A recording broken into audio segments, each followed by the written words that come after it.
Les éphémères. Exuvie. L'auteur est à l'origine de ce rêve, de ces mondes qui paraissent au sens comme une expérience de sa conscience.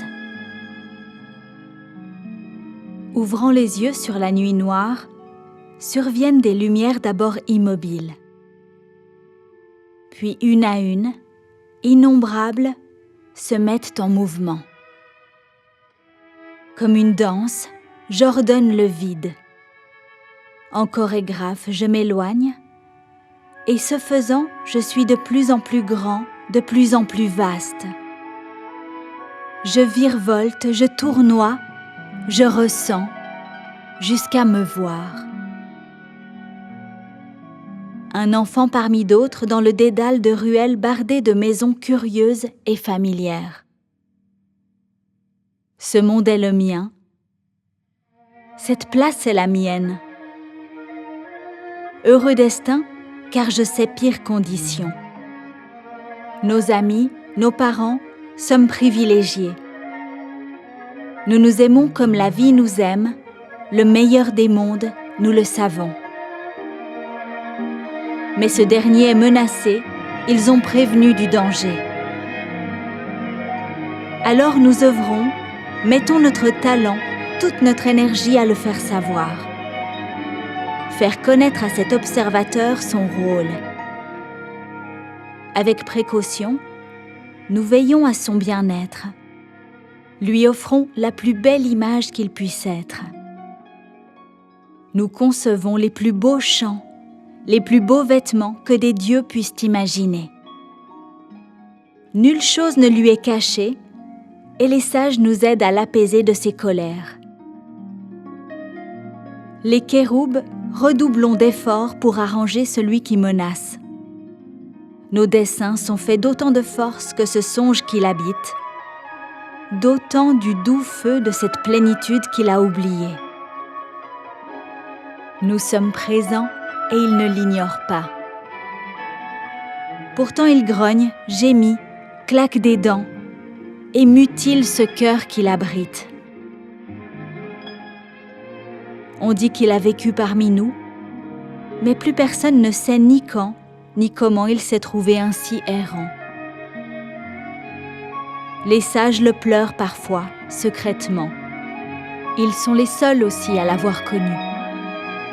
Nous ne savons que peu des grandes choses, alors nous nous délectons des petites.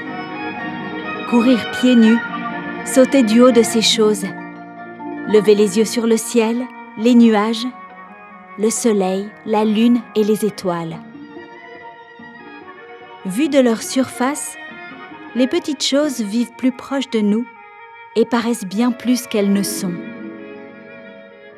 Comme la coiffure de l'arbre est autant que le nuage, et la fourmi et la coccinelle semblent presque de la totalité du soleil. Quel spectacle! Quelle beauté! Peut-être il y a un temps où lui aussi voyait comme cela. Je fais confiance à mon intuition. Alors qu'est-il survenu? La peur, on me répondait. Alors tu penses à voix haute, mon garçon. Souriant et s'approchant. C'est bien. Tu vois, il n'y a ni grande ni petite chose. L'expérience que nous faisons d'elle ne dépend que de la distance que nous posons entre, en effet. Écoute. Quel phénomène fait qu'à travers une loupe, un objet semble plus proche? Si je l'observe devant son microscope ou télescope, je vois bien, moi, que la distance qui sépare l'observateur de son sujet d'observation reste la même. Et cependant, au travers de son propre regard, de son propre filtre, il fait le voyage qui lui permet d'apprécier la nouvelle mesure de ce qu'il regarde. De même, te remémorant un instant, revivant des émotions, tu réduis l'espace, du temps qui te sépare de ce moment. Ainsi, alors qu'il s'éloigne et se rend bien moins dense, tu retrouves l'expression du phénomène initial, vois-tu? Je réfléchissais. mais la peur. La peur, mon garçon, est une grande chose dans l'esprit de certains, alors qu'elle n'a pas lieu d'être. Elle occupe une place trop importante. Imagine le soleil contenu dans l'un de ces petits corps d'insectes. Ceux-ci écraseraient la terre et nous serions écrasés. L'esprit humain est voué à l'élévation, mais pour y parvenir, il se doit de surpasser les limitations de la peur qui à ce jour le tiennent subordonné. Face à cette inversion des rôles, cette passation de pouvoir, un grand nombre de souffrances. Car le subimago, en vérité, est saisi de peur ainsi projetée dans le temps. Le subimago? Oui, nous avons à l'aider, à lui faire abandonner l'idée de toute séparation, l'idée même de sa mort. Il doit reprendre le chemin de l'instant où réside la totalité, où demeurent les éphémères.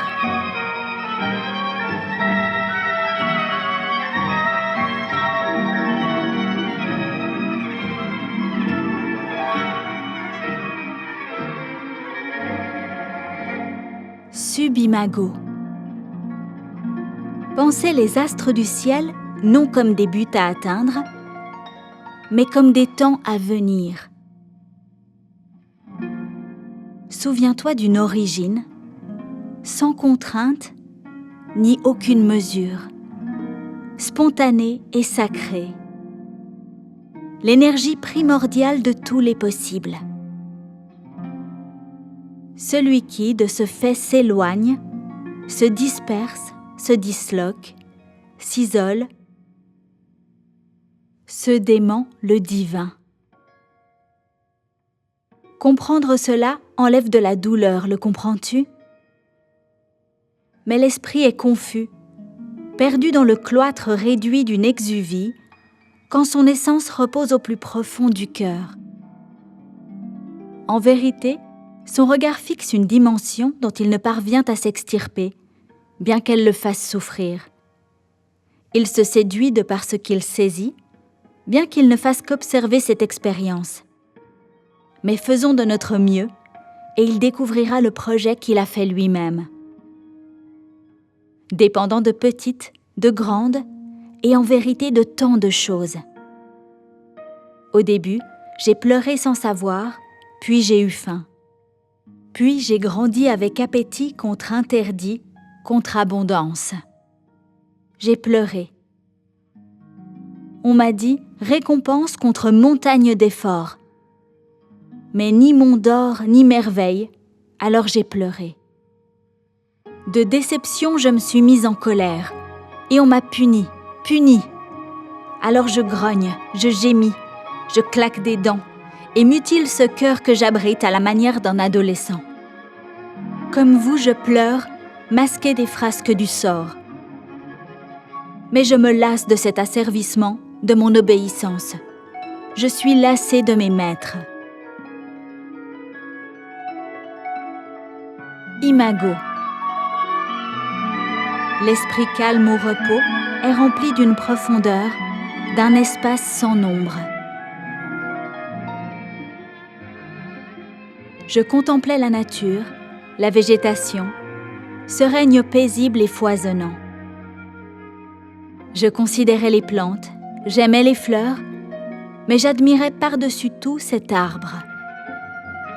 Ce bel arbre, idéalement fort et grand, ses robustes racines, son tronc solide et son port majestueux, sa couronne si bien faite. Je pensais à lui, cette stature, à sa nature peut-être, sa solitude, qui savait. Immobile, silencieux, se dressant rigoureusement. Je m'attachais à cette image avant qu'un vent violent vienne me secouer, me gifler d'un tel soufflet à la figure. Ils sont venus pour me prendre et me pendre par le cou à une branche de cet arbre.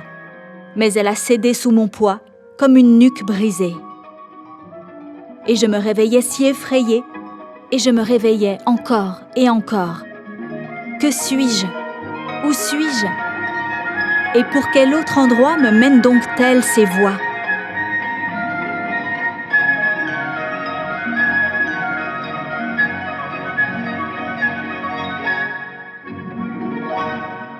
Je sais qui tu es, te retrouve chaque soir errant pour te ramener là, à qui tu es. Les routes sont sinueuses, les chemins escarpés par lesquels tu t'aventures, semés d'embûches. Les voix qui te signifient le chemin du retour peuplent cet endroit. Mais le plus souvent, elles, tu ne les entends pas, car tu n'écoutes plus que le bruit des pensées qui perdent et éloignent. Tu ne te sens pas à ta place et c'est normal. Et tu ressens ce vide de ton absence. Tu es en quête pour trouver et c'est normal. Mais tu ne sais quoi. Car en vérité, tu n'as encore ni fait le choix d'accepter qui tu es, ni d'accepter la réalité. La justesse n'appartient qu'à toi, et c'est par elle que se fait la justice. Ta nature est la même que cet arbre. Aie confiance. Ce qui est utile, tu le recevras. Le reste, rejette-le. Ce que tu souhaites te revient assurément. Et tu n'es pas seul. Sors de ton isolement. La dépouille.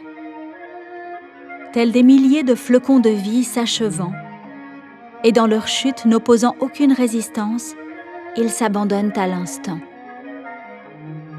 Je dois finir par me rendre, c'est une chose inévitable. Dans ce combat qui fait rage en moi, les gardiens ont désigné un fanal pour me conduire et me guider. Un enfant d'une beauté irradiante et d'une intelligence tout égale. Il communique par la voix d'un père dont la sagesse est félicitée et dont le pouvoir a déjà fait se réconcilier des milliers d'êtres en un endroit dont il m'a été signifié l'emplacement lorsque je les entendais pour la première fois. Un état heureux et paisible dont j'apprends encore à retrouver la mémoire. Faire le deuil des illusions et retrouver ce royaume intérieur. C'est qu'il me faut prendre cette voie, en faire l'expérience, afin, qui sait, de passer en plein jour du savoir à la connaissance. Qu'il peut être bon de rêver en conscience. J'errais balbutiant et rencontrais un étang drapé de noir. Me promenais autour, sur ses flancs. Et plongeant mon regard, son drap m'enveloppa. D'abord ample et lourd. Puis sa surface lisse au repos se mit à onduler. Apparurent des lumières, d'abord immobiles, puis une multitude, innombrable, s'abattant comme une pluie d'étoiles. Je les accueillais toutes, émue du ballet frénétique. Puis le flot continu de chaos, ce déluge, s'estompa lentement pour laisser place au renouveau du calme. Là, j'ouvrais les yeux, penchée sur la dépouille qui reposait au pied d'un arbre majestueux.